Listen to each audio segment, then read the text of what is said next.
Good morning.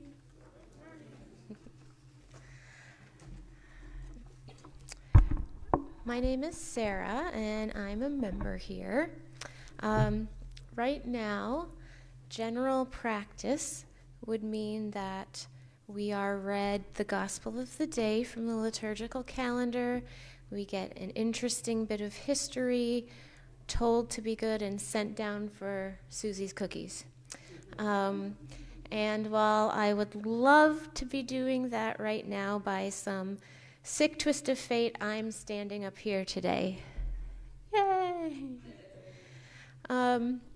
So while I'm here, I'm going to go a bit rogue, and instead of the gospel today, I'm actually going to read from the words of the prophet Habakkuk. And before we get rolling, I just want to say that I have watched a lot of YouTube videos concerning the pronunciation of Habakkuk. So before you all get distracted thinking about the pronunciation and how I'm pronouncing it for the entire length of the service today, I'm pretty sure it's Habakkuk. Okay? All right, great. So Habakkuk, a lesser known perhaps, but a minor prophet in the sense of popularity alone, for the commonality we can find in the verses today, I feel, is as strong today as when they were first written. The first part of today's reading is as follows. The prophecy that Habakkuk the prophet received. Habakkuk's complaint. How long, Lord, must I call for help, but you do not listen? Or cry out to you, violence, but you do not save? Why do you make me look at injustice? Why do you tolerate wrongdoing? Destruction and violence are before me. There is strife and conflict abounds. Therefore, the law is paralyzed, and justice never prevails. The wicked hem in the righteous, so that justice is perverted. Does that sound familiar? I don't know about you, but I'm not afraid to admit that in looking at the world around me, I have had some of these same questions myself. Whether it be the strife of the world at large with hunger, war, or the destruction of the planet, or the immediate problems we can see every day, addiction, homelessness, or the lack of proper health care. These things make the news hard to watch and make our lives hard to live. Anytime I've heard a sermon start with the discussion of why God allows us to suffer, my ears have always perked up. That was always the sermon that I wanted to listen to, because the answer to that question is one I have been seeking for years. To be honest, the topic is one that has me teetering on the brink of faith at times. But every time I've heard someone speak about why God allows suffering, I've never heard an answer. I sit in the pew, alert, upright, not dozing off because I would never do such a thing, waiting. The worship leader has always had a lead up in their service, teasing a resolution, but in the end, it's always the same thing. Keep waiting and have faith. If our question, though, is why? Why must we suffer? Then is that really a good enough answer? How do we keep waiting, and how do we keep faith? That is part of the lament. Habakkuk says, how long, Lord? He says, justice never prevails. Those are words of waiting, of time that's already long past, and yet still the suffering continues. It took me a while to catch on, but I eventually realized that a solid answer to why suffering exists was just never going to come. The rest of the excerpt from Habakkuk reads as follows. I stand at my watch post and station myself on the rampart. I will keep watch to see what he will say to me, and what he will answer concerning my complaint. And the Lord answered me and said, write the vision, make it plain on tablets, that a runner may read it. For there is a vision for the appointed time. It speaks of the end and does not lie. If it seems to tarry, wait for it. It will surely come, it will not delay. Look at the proud, their spirit is not right in them, but the righteous live by their faithfulness. First of all, I do feel like we need to take a moment and give kudos to Habakkuk for being the only prophet who, instead of just being spoken through, turns around and speaks to his God, questions his God, demands his God. He even goes so far as to be like, hey, I'm climbing this big wall, standing on top of it, and I am not coming down until you answer me. Like, those are some serious stones. Habakkuk actually finally did get his answer, which, as you may have noticed, was basically to wait and have faith. And here we are back at the same struggle as before. What if, in our heart of hearts, that answer is just not always helpful? I know it may sound uncomfortable to have that said out loud, but I think we can all admit to ourselves that we felt that. And if we can't know the why of suffering, and if it's sometimes just too hard to wait, then what can we do? Maybe we need to pivot and ask another question. How? How do we wait? How do we have faith? How do we suffer? I can tell you that I've certainly had my dark times, as I'm sure all of you have. I am diagnosed with anxiety, depression. I have chronic pain that lasts from the second I open my eyes until I fall asleep. You pair those things with anything, the grief of a deceased loved one, trouble at work, family stress, or a really sad cereal commercial, and things can spiral out of control pretty quickly.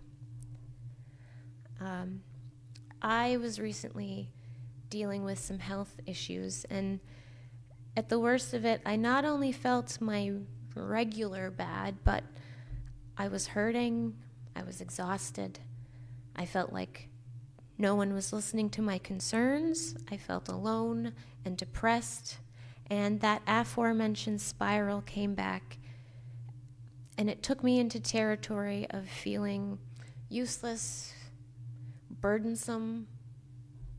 And what did I do? I asked, why? Why does a person have to feel so bad? Why does a person have to live like that? A few weeks ago, if you'll remember, you were lucky enough to have Meg Hegeman back to preach for a few weeks. What you don't know is the reason she was back in the first place was because when she found out that I was having a procedure, she declared that she was coming to stay with me while I recovered. She made arrangements, cleared her schedule, and was by my side for 2 weeks, bringing me water, doing my laundry, getting my medicine, and laying her hand on my head when things just felt too bad. I told Melissa I'd be out so that she could take care of the assistant treasury duties, and she had items coming to my apartment from Amazon. She'd go to the pharmacy for me despite already doing errands for half the community. My friends Britt and Elise came to sit in my half-lit apartment just to be with me, because sometimes what I really needed was for someone just to be with me.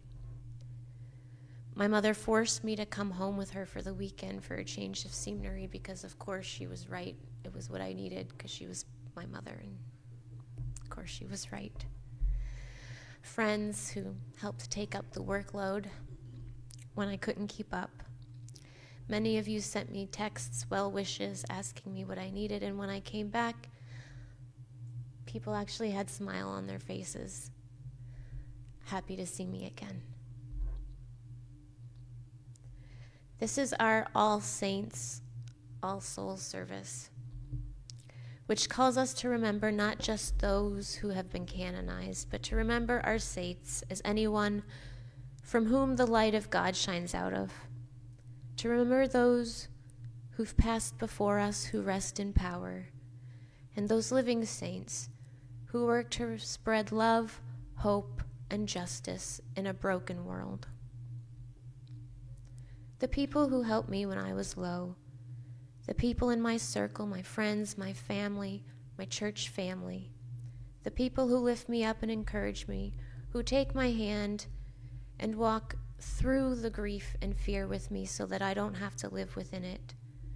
Those are my everyday saints, my living saints of the present, people who in decades' time will be memorialized in a service like this for how much they meant to their loved ones, for everything they do that uplift their community in so many ways. Some of you might know that I'm a theater nerd, and I have this book called A Director Prepares by Anne Bogart. It's composed of 7 essays on art, theater, and their intersection. But I feel like the two intersect in many different capacities. The chapter on resistance strikes a chord with me today. One excerpt from that chapter reads as follows. If resistances are a daily given and a necessary ingredient to the flow of creativity in life, what is the best way to work with them? Sorry, I lost my page.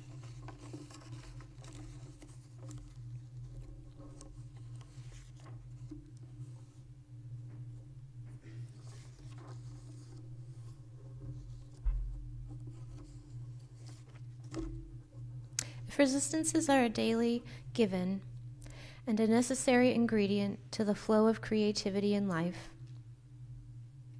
then what is the best way to work with them? Here are a few ideas.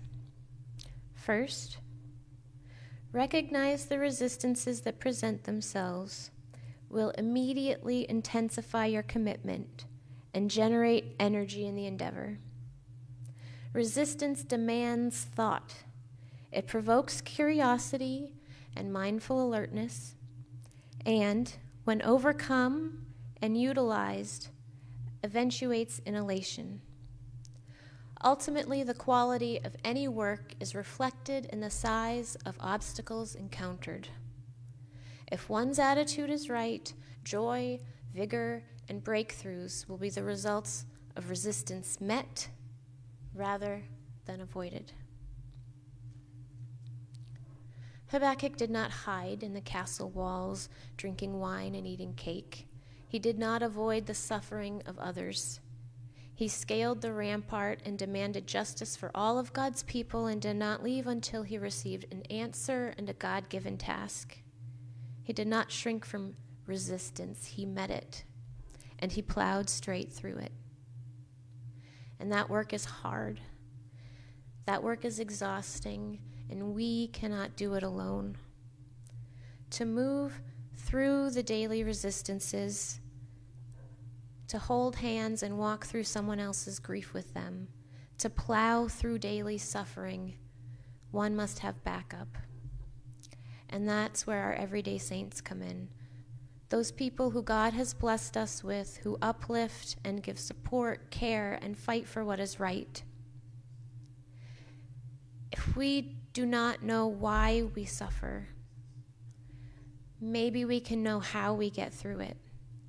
And we get through it together, and we get through it straight on, and we get through it by spreading hope and love and justice as wide as we can. Community meals, rides to appointments, welcoming flags, get well cards, heating donations, marching for equality. These are all things that all of you do that spread a balm to the wounds of the world. The acts that show the light of God shining out of each of you. No action is too small, believe me. There are people out in the world who you've never even met who've been blessed by the things that you have done.